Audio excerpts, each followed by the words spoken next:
Few minutes later.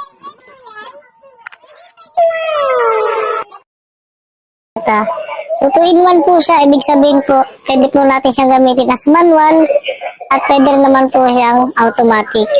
So ito po yung automatic niya. So hindi na po ako magbobomba o magpapump, papaan na rin ko po siya. So yan.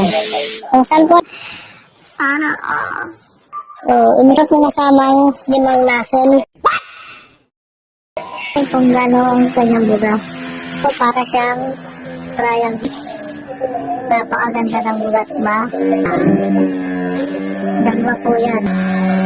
Gusto nyo pagmalayuan. Sa mga gusto pong mag-abili nitong ating ganitong product o laptop sprayer, so ilalagay ko po yung link sa ating comment section para kung gusto nyo magkaroon, order na rin kayo. Salamat po sa inyo and God bless.